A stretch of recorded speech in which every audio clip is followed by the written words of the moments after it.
Hi friends, அஸ்ஸலாமு அலைக்கும். எல்லோரும் எப்படி இருக்கீங்க? வீடியோ போட்டு கொஞ்ச நாள் ஆச்சு.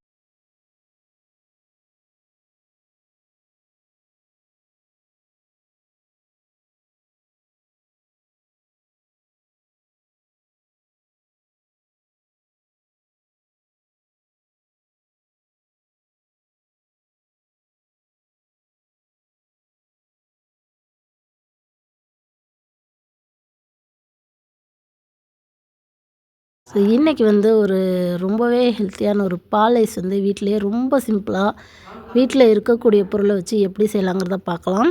அதுக்கு ஒரு 1/2 லிட்டர் அளவுக்கு நான் பசும்பால் எடுத்திருக்கேன். ஸோ பாக்கெட் பாலை விட பசும்பால் ரொம்பவே உடம்புக்கு சத்து. பாக்கெட் பால் நீங்கள் எடுத்தீங்க அப்படின்னா நல்ல க்ரீமான பால் எடுத்துக்கோங்க. நான் இன்றைக்கி 1/2 லிட்டர் பசும்பால் எடுத்து அது கூட ஒரு 2 ஸ்பூன் அளவுக்கு கார்ன்ஃப்ளவர் மாவு சேர்த்துருக்கேன். ஸோ கார்ன்ஃப்ளவர் மாவு சேர்த்துட்டு பால் நல்லா கொதிக்கணும். அந்த மாவு சேர்த்ததுமே பால் பார்த்திங்கன்னா நல்லா திக்காக ஆரம்பிச்சிடும், நல்ல ஒரு க்ரீமியாக ஆகிடும். ஸோ அந்த ஸ்டேஜில் நீங்கள் இறக்கிடலாம். ஸோ இன்றைக்கி இந்த பாலில் நான் ஒயிட் சுகர் சேர்க்க போகிறது கிடையாது. ஒயிட் சுகருக்கு பதிலாக ப்ரௌன் சுகர் தான் சேர்க்குறேன். ஸோ நாட்டு சர்க்கரை நீங்கள் வெள்ளை சர்க்கரை வேணும்னாலும் சேர்த்துக்கலாம். ஸோ நாட்டு சர்க்கரையில் செஞ்சீங்க அப்படின்னா அது கொஞ்சம் டேஸ்ட் வித்தியாசமாக தான் இருக்கும், ஆனால் ரொம்பவே நல்லா இருந்துச்சு. ஸோ இன்றைக்கி நான் நாட்டு சர்க்கரை தான் சேர்த்த போகிறேன்.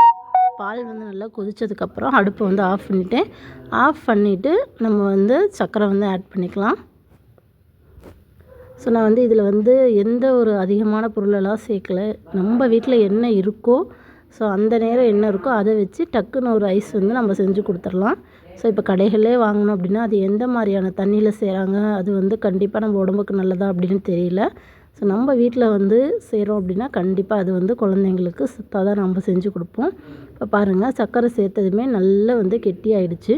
இதை நல்லா ஆற விட்டுட்டு நம்ம ஐஸ் க்யூப்பில் போட்டு நம்ம ஃப்ரிட்ஜில் ஸ்டோர் பண்ணிடணும்.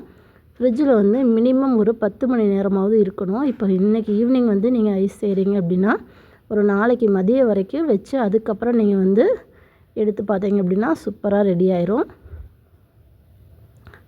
நல்லா ஆற விட்டுட்டு நீங்கள் ஐஸ் க்யூப்பில் இதை சேர்த்துக்கோங்க.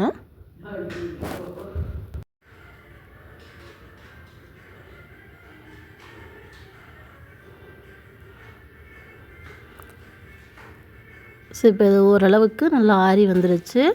நான் இந்த மாதிரி ஐஸ் மோல்டு இருக்குல்லையா அதை தான் எடுத்திருக்கேன். இப்போ அது எல்லாத்துலேயுமே சேர்த்துக்கலாம். நீங்கள் ஃபுல்லாக சேர்க்காதீங்க, ஒரு 3/4 அளவுக்கு மட்டும் சேர்த்துக்கோங்க. சேர்த்துட்டு நம்ம இதை ஃப்ரீசரில் வச்சுருங்க. ஃப்ரீசரில் வச்சுட்டிங்க அப்படின்னா மினிமம் ஒரு நாள்லேருந்து 1.5 நாள் வரைக்கும் வைங்க. அப்போ தான் ஐஸ் நல்லா ஆகும். நீங்கள் விருப்பப்பட்டால் இது மேலே ஏதாவது நட்ஸ் சின்ன சின்னதாக கட் பண்ணி சேர்த்துக்கலாம், ஏதாவது ஃப்ரூட் சேர்த்துக்கலாம். இது எல்லாமே நம்ம விருப்பம்தான். நான் எதுவுமே சேர்க்க கிடையாது, வெறும் பால் மட்டும்தான் இதில் சேர்த்துருக்கேன். இப்போ அதை க்ளோஸ் பண்ணி ஃப்ரீசரில் வச்சிடலாம்.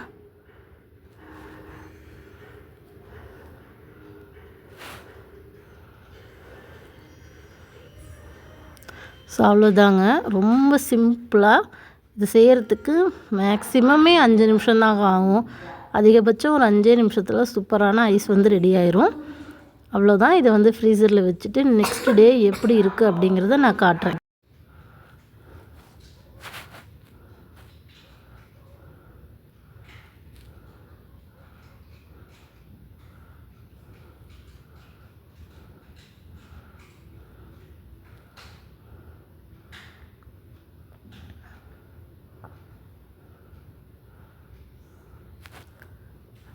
ஸோ இப்போ நான் ஒரு நாள் 1.5 நாள் ஃப்ரீசர்லேயே வச்சுட்டேன். இப்போ பாருங்கள், ஐஸ் ரெடி ஆயிடுச்சு. இருந்தாலும் நம்ம கடையில் வாங்குகிற மாதிரி நமக்கு கரெக்டான ஐஸ் கிடைக்கும் அப்படின்னா கிடையாது.